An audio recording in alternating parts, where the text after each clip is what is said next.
Guillaume Janton, bonjour. Bonjour Pierre de Villeneuve. Luc Besson à la télé ce soir à la conquête des étoiles, un documentaire à 21h sur TMC. Et oui, ce soir TMC retrace la vie et la carrière de l'un des cinéastes français les plus connus au monde avec un documentaire inédit dans lequel vous allez apprendre plein de choses. Des anecdotes sur son ascension, ses films, mais aussi son enfance livrée par ses amis, ses collègues et Luc Besson en personne. Vous allez par exemple découvrir qu'au départ, rien ne prédisposait Besson à devenir cinéaste. Son truc, c'était la plongée. Luc Besson a 18 ans.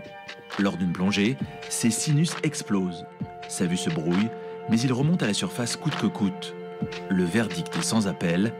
Un rêve d'enfant se brise. Un médecin fort sympathique me dit non mais oubliez, vous ne pourrez plus plonger, donc vous pouvez oublier. Ce qui est psychologiquement très très bien de dire ça à quelqu'un qui a 17 ans et qui est passionné. Donc il était médecin, pas psychologue, ça c'est sûr. Un accident qui l'obligera finalement à se tourner vers une autre voie, le cinéma, et c'est le début d'une grande carrière derrière la caméra, avec des classiques que tout le monde connaît, Subway, Léon et bien évidemment Le Grand Bleu, film qu'il a révélé au grand public, et ce malgré les critiques virulentes de la presse. Il y avait vraiment l'envie de tuer le truc, que ça n'existe pas.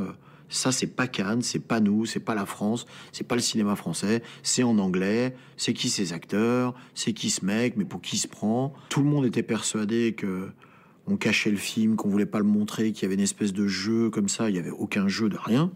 Notre naïveté n'a jamais été prise au sérieux. Alors la grande force de ce documentaire, c'est à la fois la longue interview narrative de Luc Besson, mais aussi les interventions de ceux qui ont eu la chance de travailler à ses côtés, du comédien-réalisateur Franck Gastambide à la chanteuse Rihanna, en passant par Louise Bourgoin, qui va nous rappeler que Luc Besson est un grand amoureux des femmes, et ça se sent dans la place qu'il leur donne dans ses films. C'est un des rares metteurs en scène qui met à ce point en avant les personnages féminins, puisqu'à chaque fois elles sont au premier rôle.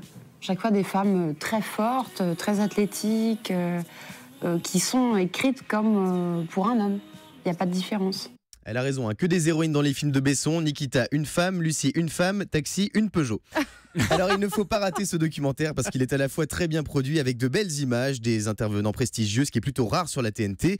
Si quand on vous dit Luc Besson, vous pensez film d'action à gros budget et petit scénario, eh bien branchez-vous ce soir sur TMC pour une piqûre de rappel de l'œuvre aussi prolifique que personnelle de cet éternel incompris de la critique. Ouais, moi j'ai adoré Subway avec Adjani et Lambert. Moi c'est le Grand Bleu, vous voyez. Chacun son Besson. Merci Guillaume Janton, tout à l'heure, À tout à l'heure. 9h.